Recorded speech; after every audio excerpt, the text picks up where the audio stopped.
Hope यार आपको पूरा DUCS की जर्नी इन कुछ ही जो भी टाइम में हमने जाना है आपको पता लग गई होगी। तो अब तो ये हो गया यार इनकी कॉलेज लाइफ कैसी थी, इनका बैकग्राउंड कैसा था। अब एक बार ही जान लेते हैं यार कि अमेज़न की लाइफ कैसी है, वहाँ का जॉब कल्चर क्या है। तो मेरा पहला क्वेश्चन आपसे ये रहेगा कि tell us about your job at Amazon. आप SDE हैं, हमें पता है। एक बारी SDE की प्रोफाइल में क्या-क्या काम करते हैं वो बता दो। एंड आपके रोल में बेसिकली मेजर आपको कौन सी प्रोग्रामिंग लैंग्वेज या फिर किस चीज पे काम करना होता है? Right, right, right. So okay. So Amazon में अभी like I joined right after college, so I'm an SD1. So usually her company में it's divided into levels as well. So if you are talking in terms of level, I'm an L4 at Amazon. Okay. So L4s are usually SD1, then you go to L5, which is SD2, and then so on. Similar types of levels are available at Microsoft or let's say Facebook, Google, etc. So that is one. Secondly, SD profile is basically a very generic profile, right? Let's say outside these companies, if you ask what is a full stack developer, so usually the generic answer is a full stack developer is someone who does everything, like any kind of work which is required, and you do it. You are somewhere called a full stack developer. Full Okay. stack basically means like you are doing front end as well, you're doing back end as well. That is yeah. the crux of it. Okay. Yeah. So at companies such as Google, Microsoft, Amazon, usually they do not hire people specifically for front end, for back end. They do hire, but they do not hire college graduates per se. So when they hire college graduates, they call them SDE, and then you do what is required in the team, in the task, in the project. So usually I've seen people doing front end in React. I've seen people do back end in Java, Scala. I've seen people deploy over infrastructure. So it's a startup culture in Amazon, right? You take care of the infrastructure where you deploy your code. So managing all that infrastructure and managing all that AWS services which are required for your specific project. So all those kinds of work are what an SDE does basically. So nothing is off bounds basically, from creating even videos. Like for example, when you do a project, at the end of it, you have to create a demo. Like if you have to present to a leadership, a very high leader, you cannot just go and tell them कि मैंने ये feature बनाया, मैंने ये button बनाया. You have to present a proper video demo. तो video demos भी SDE बनाते हैं कि अगर मैंने 6 महीने किसी प्रोजेक्ट पे काम किया है, तो it makes sense कि मैं एक वीडियो बनाऊं 10 मिनट की, उसके ऊपर 5 मिनट की, जो लोगों को दिखाई जा सके और लोगों को पता लग जाए फटाफट कि like what was the development that happened. So nothing is off bounds. Basically, I've created videos as well. I've worked on back end. I've not yet worked on front end. So it's usually team specific, project specific. Languages and frameworks are usually project specific. So I've seen codes such as in like JavaScript, TypeScript, Java, Scala, Ruby, and these are very, very project dependent. So there is no one single language that I can tell you which you can prepare and you will excel at it. It's not like that. It's heavily project and team dependent. So usually Java is widespread across Amazon. So I would say like Java is at a base of it. So most projects, let's say it's a very high possibility that any team you go in has one Java project at least. Okay. So usually Java is that widespread language of a language. Yeah. Other than that, if you talk about tech, usually big companies have their own internal tech stack. So Amazon has their own internal tech stack. There are some general things, let's say AWS account में, there are some services, AWS Lambda है, SQS है, SNS है, EC2 है, Fargate है. So those kinds of things are generic in terms of that. पर if you talk about proper tooling के एक project को बिल्ड करने के लिए क्या यूज हो रहा है या डिप्लॉय करने के लिए क्या यूज हो रहा है, कहाँ डिप्लॉय हो रहा है, all of that is like Amazon internal. This also applies to any other company. For example, let's say Microsoft, maybe I'm pretty sure internal tooling होती है, Google में भी internal tooling होती है. So every big company usually prefers their internal tooling क्योंकि वो उनके ecosystem में बहुत अच्छे से mold हो जाती है. So yeah, so if you're aiming for it, if you're heading for it, you do not have to worry about specifically the tech stack because you will get hang of it once you're inside. So yeah, that is pretty much it, I guess. Yeah. Okay, तो एक तरीके से हम SD को dynamic कह सकते हैं कि हर चीज़ पे आपको वर्क करना होगा और कुछ भी आपको वर्क करने के लिए कह सकते हैं। तो आपको बेसिकली यहाँ पर फ्रंट एंड के अंदर स्पेशलाइज़ेशन नहीं चाहिए या बैक एंड के अंदर नहीं चाहिए स्पेशलाइज़ेशन। वहाँ पर जाके आपको अलग-अलग टेक स्टैक पे वर्क करना ही पड़ेगा। इसके अलावा जो बहुत बच्चों को डाउट होता है कि वर्किंग आवर्स क्या हैं एक एसडीई के? वर्किंग आवर्स क्या है आपका और वर्क कल्चर किस तरीके से है and how many days of the week you have to work? तो उसके बारे में भी थोड़ा-सा ज्ञान दीजिए। Right. Okay. So usually I'll say what everyone says, right? Working hours are usually flexible. Let's say if I talk specifically about me, because अभी work from home है, तो usually mornings are like I'm an early riser. So mornings are usually best for me. So I get down to work at let's say 8 a.m. or something. Okay, So I'll get down 8 and then I have a small stand up. Let's say different teams follow different methodologies, right? So here in my team, especially, we follow the agile methodology. So we have stand-ups and sprints, etc.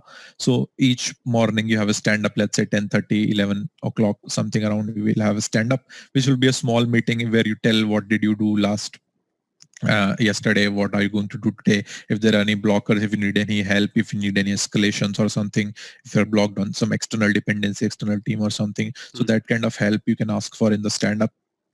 So once stand-up is done, it is totally on you, like how long you want to work, when you want to work. So I usually take a nap or something for 1 hour in the afternoon, or let's say if there are any meetings, I attend those meetings. Then around 4 p.m., 5 p.m., I'll go for a walk. I'll do the walk until 7 p.m., 6 p.m. Then I'll get back to work again. So it's usually very, very flexible. So it's, yeah, so that's, I would say that is how it works. And let's say if you are dealing with some Seattle teams or something, then you might have to attend some late night meetings, late night, let's say 10 o'clock meetings, 10:30 meetings, but they're usually very rare. If you ask in my case, it's barely like one meeting in a week or one meeting in 2 weeks. So it's very, very project dependent, very, very team dependent as well. So usually you have to coordinate with people from different time zones, from China, from Russia, from Vancouver, because I think it's a part of being associated with a company which is global, right? When you are associated with such a company, people are everywhere and you have to coordinate with people. So meetings may, you have to make time work. Everyone is respectable of each other time zones. So you discuss a mutual time, you talk them. And if you're talking about self work ki खुद के tasks पे कब काम करते हो, so it's pretty much it's very, very flexible. You can do any number of hours you like. So yeah, usually sprint planning mein how it works, like you let's say you look at a task and then you estimate like how much time will it take. So usually that you learn over time कि एक task को देख के कि कितना समय लगेगा उसमें, guess an estimation कि शायद 2 दिन लगेंगे, शायद 3 दिन लगेंगे. You list down small artifacts कि एक प्रोजेक्ट, एक टास्क है तो उसको सब टास्क्स में डिवाइड करेंगे. We'll see कि इस टास्क में शायद इतना टाइम लगता है, इस टास्क में शायद एक्सटर्नल डिपेंडेंसी है तो शायद इसमें थोड़ा ज्यादा टाइम लगेगा. ऐसे करके you list down something and then you get that number of days or that number of hours for that tasks. Okay. So that is usually how the division of tasks work. And from, if you're talking about work days, it's usually Monday to Friday, right? Like no one will ever ask you to work on weekends. That is how, and the entire corporate culture is like, they are very, very respective of your weekends, because weekends are supposed to be your relaxation time or something. But having said that, if there is a very critical bug fix or something, then you show ownership. You show that this is something which needed to be done, could not be done because of a unknown situation, unknown circumstance, but it is important to get it deployed in time. So you spend some hours and get it done. Okay. So that is how it works. So that is the entire situation. If it is not required, if it is not required, you don't have to work. If it is required, you might have to work. So it's dependent on certain situations. Something is required, something is extremely important. So that is how it works, right? Because like you are not being paid per hour or per day or per week, right? You are being paid for being an SD, and part of being an SD is to show ownership of your projects, of your tasks. So that is how it works. You're given a task, you're given a project, you have to get it done anyhow. any number of blockers. You have to figure out your way. You have to ask for help. You have to make it work. So that is the mindset you have when you are an SD. Yeah. Okay इसमें मैं एक चीज आपसे और पूछना चाहूंगा कि बहुत सारे बंदों को ये लगता है कि स्टैक ओवरफ्लो से हमारी काफी चीजें बस कॉपी पेस्ट ही तो होती हैं और होता ही क्या है तो इसके ऊपर आपका क्या पॉइंट ऑफ व्यू है Uh, okay, it's usually a very good meme. I also laugh at it.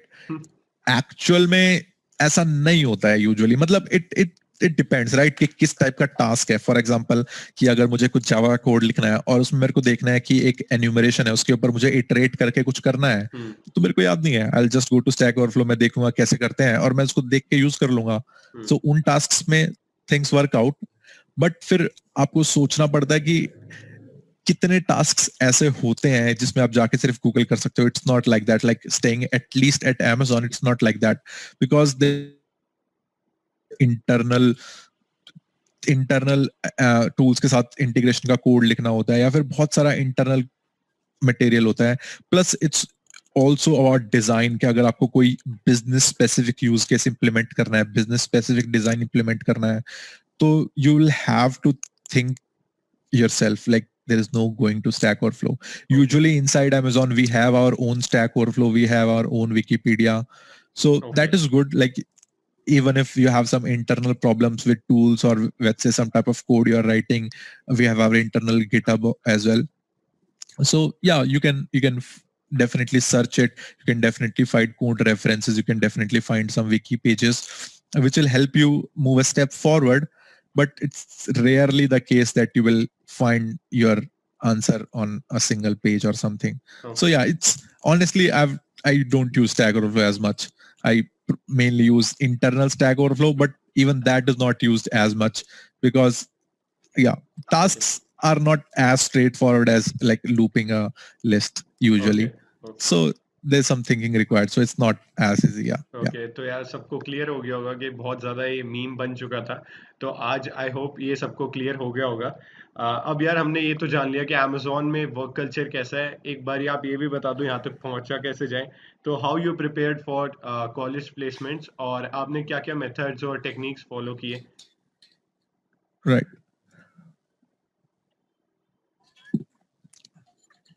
Okay. तो यूजुअली मेरा पहला जो एडिशन होता है कि assess yourself, because college placements need preparation and preparation is very very subjective. For example, अगर मैंने computer science किया है and you ask me to give a computer science entrance exam tomorrow, I can give it. पर किसी ने commerce किया है पूरी 6 साल लाइफ में and you ask him कि कल कंप्यूटर साइंस एग्जाम देना, he cannot do that because he has not prepared for it. उसका वैसा बैकग्राउंड ही नहीं है, राइट. तो इट्स एक्सट्रीमली इंपॉर्टेंट कि यू एसेस योरसेल्फ. आप देखो कि आपका क्या बैकग्राउंड है. क्या आप इलेक्ट्रॉनिक्स बैकग्राउंड से हो, क्या आप फिजिक्स बैकग्राउंड से हो, या आपने BCA किया था और आपका CS शायद उतना ज्यादा सब्जेक्ट्स आपने पढ़े नहीं है या उतना ड्यू से मिलता जुलता नहीं है सिलेबस. तो you have to assess yourself. That is the first step. Once you have assessed yourself, you assess ki placements के लिए क्या required है, and then you bridge that gap. So that is how it works. So if you ask about me, let's say I knew कि मैंने CS पढ़ा है, तो CS was not a pain point for me. CS का मतलब है यहाँ पे कि let's say operating systems या फिर databases या networks. So CS का मतलब वो चीजें हैं, ठीक है.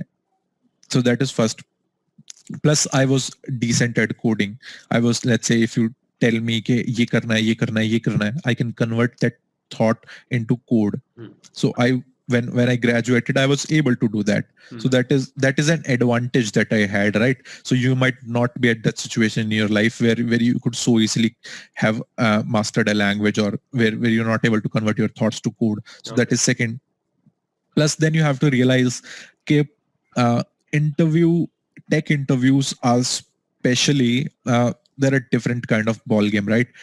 So how it usually works is it really does not matter कि आपने कितना CS पढ़ा है, कितना क्या किया है. There is a limited set of questions जिनको हम DSL के questions बोलते हैं, and that is what is asked in companies. So अगर मतलब not really the same questions, but let's say कि आपने अगर 100 questions का set cover कर लिया है, तो you get an understanding कि इस तरीके का question आएगा तो इसको इस तरीके से approach करना है.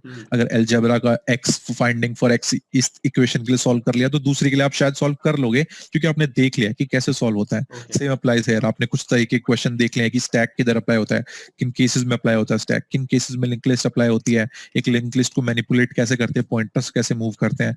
अगर वो चीज आपने सीख लिया, वो चीज आपने कर लिया कुछ क्वेश्चंस की हेल्प से, so that is what is assessed in tech interviews. तो एक टेक इंटरव्यू में उसी तरीके के क्वेश्चंस होते हैं and that is what you prepare for. You do not prepare for random things. आप रैंडमली अपना लॉजिक बिल्ड करने नहीं निकल जाते हैं. आप देखते हैं कि इंटरव्यूज में ये चीजें पूछी जाती हैं तो आप उन्हीं की स्पेशली प्रिपरेशन करते हैं, specially let's say just before your placements. अगर आपके प्लेसमेंट्स में 6 महीने बाकी हैं, 4 महीने बाकी हैं, 3 महीने बाकी हैं, तो it does not make much sense to just dive into all random things और सब कुछ पढ़ लूंगा मैं. It doesn't work like that. You have to respect your time. You have to have a limited set of questions. So कुछ अच्छी websites हैं जहाँ पे ये limited set of questions list down कर दिए गए हैं. So what we usually do is we follow these websites and they help in, let's say, at least knowing the question, knowing the answer. They have a community. You go to discuss section, you see how other people solved the question. You gain some basic understanding. You gain some logical reasoning around that question, around those types of questions. So what websites we do use are, let's say, InterviewBit is a very famous website, and LeetCode is a very famous website. And in terms of books, I would recommend Elements of Programming Interviews. But then again, you have to assess yourself because that book might not work for you. For example, CTCI, Cracking the Coding Interview, is a pretty famous book. Everyone has heard for it. I did not like it much. So maybe it did not suit me. So the other book suited me. So you have to assess कि आपको कौन सी book suit करती है, आपके background के हिसाब से आपको कौन सी बुक सूट करती है. तो Geeks for Geeks is a good website which is a plethora of questions, but usually the problem is कि you do not have enough time to do all those questions. अगर link list में जाओगे तो link list में usually there are 150-200 questions. You do not have that kind of time. एक दिन में अगर आप बहुत पुश करोगे तो भी 20 questions होते हैं. तो 20 questions के बाद अगर 10 दिन सिर्फ लिंक लिस्ट में लग रहे हैं, और इट्स नॉट कि सिर्फ रीडिंग करनी है, राइट? एक क्वेश्चन को पढ़ के वो याद नहीं हो जाता है. You have to come back at it again after few days. You have to practice it again. You have to learn it again. You have to see the logic again, क्योंकि we are humans and we usually forget things, right? So I at least forget things. So ऐसा नहीं है कि मैंने एक link list का question देख लिया तो मुझे वो हमेशा याद रहेगा. I usually come back to it after a week, after 10 days. I see कि again कि मेरे को याद है कि नहीं. I try to code it again. So that is how it usually works. Okay. So you have to respect your time in that way, and yeah. So that is how you mold your preparation. You decide कि इतने दिन है मेरे पास तो मैं इतने ही दिन लगा सकता हूँ इस topic पे, and then I move forward with it. Okay. So yeah. Okay तो आई होप यार आपको क्लियर हो गया होगा कि आपको अपनी प्लेसमेंट की प्रिपरेशन किस तरीके से करनी है. बेसिकली इन्होंने यही कहा कि आपको अपनी जो स्ट्रॉन्ग कंसेप्ट बिल्ड करने हैं, कंसेप्ट बिल्डिंग जो है अपनी स्ट्रॉन्ग करनी है, और बाकी ये नहीं कि इसी वेबसाइट को फॉलो करो या ये क्वेश्चन दोस्त ये कर रहा है तो यही करना है मेरे को भी. बेसिकली हर टाइप का क्वेश्चन देखना है ताकि एक बारी लॉजिक जो है आपके दिमाग में बैठ जाए. बहुत अच्छा इंटरव्यू रहा ये. एक बारी आप अपना ओवरऑल एक्सपीरियंस बता सकते हो कंपाइल करके ताकि सबको पता लग सके, from DUCS to your dream company, छोटा सा. So I think the overall experience was pretty good, right? So I decided what my dream company is pretty soon. Let's say when I was graduation, there was some seniors जो कि Amazon में let's say placed हुए थे, तो वो आए थे graduation में हमें like गाइड करने, हमें बताने की कैसा क्या प्रोसेस था. तो उस टाइम पे मैंने उनको देखा and they were kind of my ideals at that point of time. So pretty early or in my career I decided in my education I decided कि क्या मेरी ड्रीम कंपनी होनी चाहिए, और फिर उसके बाद जितने स्टेप्स थे, जितने एक्शंस थे, वो सब उस विजन ने गाइड किए थे. Let's say if you ask me कि why did I chose MCA over MSc, the main reason was probably because I needed time to prepare for placements, right? I needed time to expand my tech stack. I needed time to learn more. So that was my primary reason. अगर मेरा aim ये होता कि मेरे को PhD करनी है, तो I would probably have chosen MSc, right? So that is what you do. You decide on a goal, you decide on a vision, and then you prepare for it. Let's say अगर आपका vision, आपका aim Google है, and you are not working for it, तो मतलब it does not really matter if you are not working hard for it. अगर आपको पता है कि गूगल में कोई ही जा पाता है, इतना मुश्किल इंटरव्यू प्रोसेस होता है, you have to study so hard, आपका कॉम्पिटिटिव स्किल्स बहुत ऊपर होना चाहिए. अगर आपको ये सब कुछ पता है, उसके बाद भी if you are not working hard towards it, you will probably take a lot of time to reach it and you might not even reach there. Okay. So that was I was pretty focused on what my goal was. So overall my journey was pretty exciting, I would say. Yeah, it was fair. It was fine. Yeah. Okay तो यार आपने एक बारी देख ली कि यहाँ पर DUCS से Amazon तक की जर्नी किस तरीके से इन्होंने अपनी कवर करी, क्या क्या कंपनीज आती हैं, हमारे DUCS के हॉस्टल कैसे हैं और यहाँ की प्लेसमेंट कैसी होती है. तो ओवरऑल मेरा मोटो यही था कि भैया को बुलाने का कि एक बारी सारे इंस्पायर हो सकें और यहाँ का कल्चर जान सकें. और आई होप इनकी इंस्पायरिंग जर्नी से सबको कुछ ना कुछ सीख ज़रूर मिली होगी और ये आगे आपके आने वाले करियर में ज़रूर हेल्प करेगी. तो आज की वीडियो आपने अगर अभी तक लाइक नहीं करी है तो लाइक कर देना, अपने दोस्तों के साथ ज़रूर शेयर करना ताकि वो भी इंस्पायर हो सकें और अमेज़न के वर्किंग कल्चर के बारे में ज़रूर जान सकें. तो आज की वीडियो में इतना ही. Thank you so much.